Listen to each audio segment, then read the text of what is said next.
All right. Hello, everybody. It's Justine, and I wanted to go through some ink blending troubleshooting today with you guys. Whether you're watching this on the replay or you're watching this live, come join me. We're going to talk about some of these things that are going wrong when you're doing your ink blending. And I thought I'd go into a little bit of detail. And if you have any questions, you're welcome to ask live. Okay, so in the next little while, I am going to be teaching, so in the middle of the month, July, I'm going to be teaching an ink blending course, and it's a free lesson with 25 speakers, and it's a free event where we can share knowledge and make Christmas cards and so much fun. I have a link below in the video description. I'm going to be teaching ink blending, and I thought I would go into a little bit more detail on ink blending here of what things that could be. It is because you're using the wrong cardstock. And the question is there even a right cardstock? Everybody uses the same type of cardstock, it seems. Everybody's using that Nina Solar White, which is quite expensive. Some people have luck with it and some people don't. I feel like this is kind of a practice cardstock. So I'm going to be going through 4 different types of cardstock here to show you what the difference could be making with your cardstock at first. Then we're going to talk about tools and inks to see if that could be your issue as well. Okay. Sorry, just needed to grab my little blending mat here so we can get started. So I'm going to give you my best tips and practices for ink blending. And I am going to be using some Distress Oxide inks. Now, generally, Distress Oxide is a mix of pigment and dye ink, but if you're using any type of dye ink, they should blend without many issues. I like the Distress Oxide if you're really having trouble with the blending because it's creamier and for any mistakes you may have made. So I'm going to be using a very cheap blending tool to get started. This is what we all used back in the day, or one of these handles. And you know what? It's a tried and true method. And what I like about these is that they're inexpensive, and I have, you can see here, a whole binder filled with those extra refills for all of my distress colors. And that works really well for me. So I'm going to be using 3 colors here: Speckled Egg, I'm going to use Seedless Preserves, and I'm going to use Chipped Sapphire. My inks always get stuck in my ink tower here.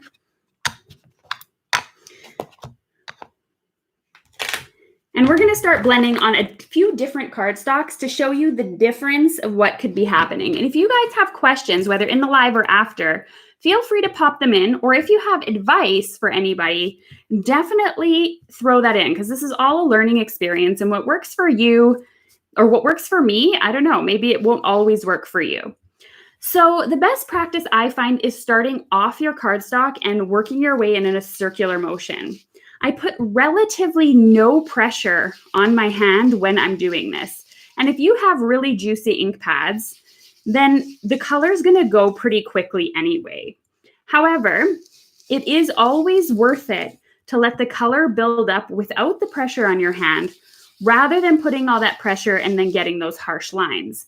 This way, things are easy to buff out. So again, this is the Nina Solar White cardstock. I'm going to go ahead and just make kind of a boo-boo here. So I'm going to, there we go. I've added this spot here where it's gotten too harsh. This is what I love about the oxides. It sits there for a bit, so I had time to really buff that out. You don't get that with all types of ink. Hi, everyone that's joining in now. I see we got about 60 people here. So I was just saying, I'm going in some of the troubleshooting when it comes to ink blending, and we're experimenting right now with a few different cardstocks. If you have any questions or advice, please put them in the comments. I'm keeping my eye out here as best as I can. And just wanted to point out that I'm teaching a free ink blending class in a couple of weeks. If you want to grab your ticket, it's in the description of this video. And we're going to be going into lots of different ink blending techniques. It's one of my favorite techniques. I feel like you could just do so much with it. And it's one of those techniques I always recommend for beginners because the supplies are relatively inexpensive. You just need a couple of ink pads and one of these foamed tools. No need to get all fancy. One thing, though, that's really makes me You know, a lot of people just want the best results right away. And it often takes a little while to really get there. And so practice always makes perfect, but there are certain things that will affect what is going on your cardstock. And one of them is your cardstock as well. And some of them will be your tools, your inks might be at play. And we're going to be chatting about that. Hello, everybody. Let me know in the comments where you're from, when you're joining in from. I'd love to know. Okay, so I'm going to be blending this same thing here on 4 different types of paper. We have the Neenah Solar White, and my lighting is a bit harsh at the moment. But you can see here, it isn't blending super perfectly. I have to keep working at it a little bit.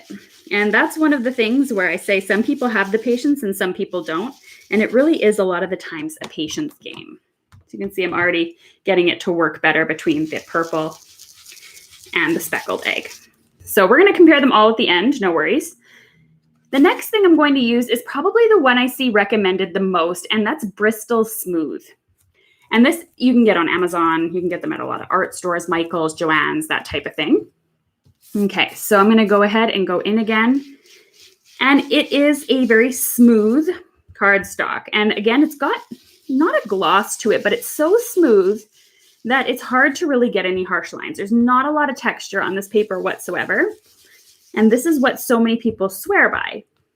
I always say the Neenah takes a bit of practice, but it works. The Bristol Smooth is a really great one for beginners because I feel like you get great results every time. All right, seeing a whole bunch of people here from different places. That's amazing. Let me know as well if you have a favorite Distress ink combination. I'd love to collect some more there that work really well. So you can see the difference already. When I go back in with the tool, when I go back in with that speckled egg, just how easy it is for those to just really blend together. They're still super juicy on the page. You kind of get that purple blending in with the speckled egg. Exactly. I have purple on my blending foam. That's the only thing I have to say because it stayed really wet for a long time. So I would just simply kind of go off on my paper here. And if you contaminate your ink pads, it's really not a big deal because it's not going to contaminate right down to the core of the ink pad. It's only going to sit on top. And just by wiping it off there, it would be no issue. So what are the papers that you all enjoy working with? I'd love to add some more to my list. Let us know. I always love getting new tips. I was teaching at a retreat a couple weekends ago, 3 weekends ago, I think now. And it was so interesting to hear from everybody, you know, their tips and tricks and what they use. And knowledge is power. And just because I'm sitting here with the channel doesn't mean that I have answers to absolutely everything, right? Okay, so now we have the Bristol Smooth. One thing that I notice about the Bristol Smooth is you can really see my fingerprints in there. So what you're going to want to do when it comes to that is grab yourself some tape. Something like a mint tape or a Post-it tape, just to cover your fingers as you're working. And that'll eliminate the fingerprints.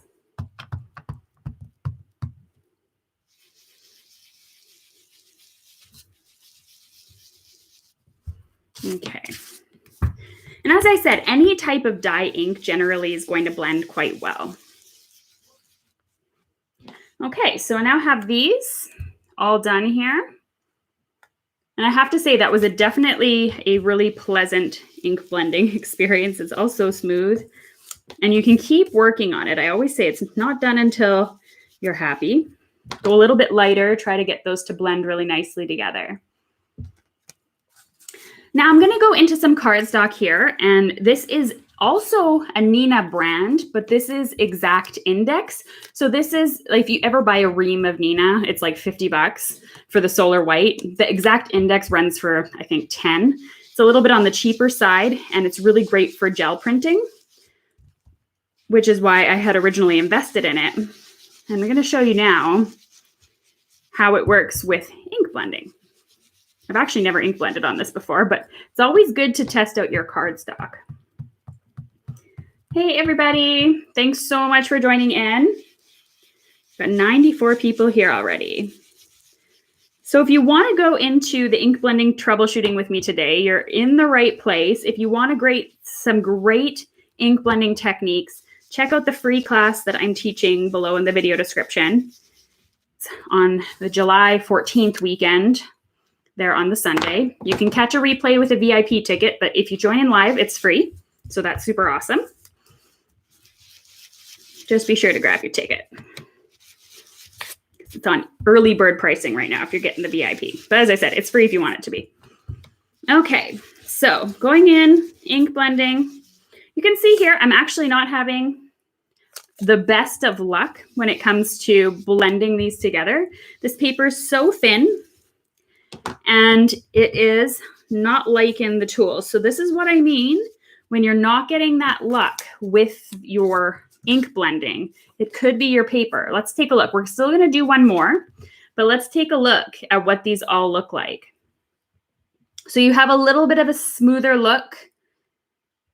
And just keep in mind, my lighting is artificial lighting. So it is a little bit harsher than what it looks like to my eyes right now. You can really see it. It's like under one of those lights that you use in the bathroom when you're trying to like pluck your eyebrows and your face. You're like, wow, do I actually look like that? But nobody actually sees you up that close. You know what I mean? Okay, now I'm going in with my last piece of cardstock. This is a Canson mixed media cardstock. I really like this for colored pencils, and you could watercolor on it too if you're not doing if you're not putting a ton of water on it. I like it because it's a really versatile cardstock. It kind of does a little bit of everything. So let's try this one. And we're going to get into, as I'm ink blending, just to save some time, we're going to talk about inks. So as I said, the distress line, whether it's regular distress or distress oxide, is made for ink techniques. This is the one I would say the ink you're going to get really great results with. I like the oxide more than I like the regular line because, as I said, it sits on the surface a bit longer. It allows you to make more mistakes, get some harsh lines in there without it being a big deal. And it works really well. But any dye inks, whether you're using Catherine Pooler, Gina K, any type of dye ink, Altenew, it will work. It will blend, all with varying degrees, but it does work quite well. And so your ink usually is not the issue. Pigment inks, I'm not an expert in. I know for sure you can probably blend it, but it's going to need to be heat set when you're done. And that just takes a lot of time. Whereas the oxide, as I said, is a hybrid. It's got pigment in it, but it's a quick drying one. Oops. Got a little too much purple on there.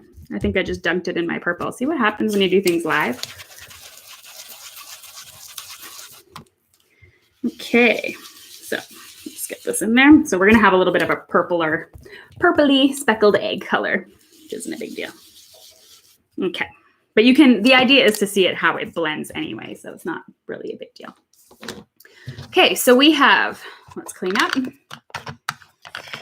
mixed media cardstock. We have the Nina Solar White cardstock. We have the Bristol Smooth, and we have the Nina Exact Index, that version. You can see here which ones really bend quite well and which ones kind of aren't the greatest. So I would say this one here on the Bristol Smooth is really, really nice. In person, as I said, it looks a bit different than on camera. The Nina Solar White does have a little bit of chunkiness to it, but it still looks okay. The mixed media one is actually super smooth. And the Nina Exact Index, yeah, it's just kind of okay. And so that's one of the things when you're troubleshooting your ink blending to really look at is your cardstock. All right, another thing to talk about is tools. So you just saw me using the scrapbook.com domed tools. Now, these tools here are pretty much the same thing as the Ranger ones. They're just not flat, they're domed. These are really great for ink blending, not so great for intricate stencils. I still prefer my Ranger flat ones for intricate stencils because these kind of get caught on them. These here were kind of the original type of thing, and these work, but I do feel like they're old, but they're good. You know what I mean? But they do require a little bit of practice, as I said. starting off your cardstock, no pressure on your hands, circular motion, working your way in. And so it does take a little bit of a learning curve. Now, what has come out are different types of blending brushes that have taken away that, I guess you could say, that learning curve and give you great blending, I feel, most of the time. So there's no reason to use a brand name of these. These are all generally available on Amazon under some sort of makeup brush. I have from Altenew, from Pink and Main, from Picket Fence Studios, from Tailored Expressions. These ones, I would say, I like them, especially because they have, colored handles for each one, which make them pretty. But I would say out of all the brushes, I'm not sure if these are my most favorite. These ones are really good, but I don't like that they come in a ton of different sizes. So I feel like I have to buy multiple packs to get the same color. And these ones here are really great for your hand. They're ergonomic, but I do find them quite expensive when buying individually. The nice thing about all of these types of tools, though, when it comes to washing them, put them under some water and let them dry for these ones. These ones here, you can just rub off on paper until no more color comes off, or you can wash them, and then you can use them the next time with any color you want. And that's the great thing. So I always recommend when you're troubleshooting, if you feel like you've got the cardstock down, this isn't working for you, then try some sort of makeup brush or makeup sponge and see if that helps. And then look at your inks. I feel like the inks, if you're using a dye ink, are going to be the least problematic if you're buying a decent quality ink pad. If you're buying an ink pad from the dollar bin at Michael's, it's probably not going to work as well, or it won't work long anyway, compared to a quality ink. Then it's always, so I would say cardstock most important, followed up by the blending tool and whether you've had practice or not, and then your inks. Those are your troubleshooting for your ink pads. I hope all of those tips really helped everyone so you can get a little bit of a look as to why your ink blending might not be working. Don't forget, if you want to see more ink blending classes, I have that free class coming out in 2 weeks. So check out the video description below for that link. If anybody's catching this on the replay, I hope you enjoyed it. And I am going to be signing off. So thanks so much for watching, and I will see you guys soon next Monday with a new video.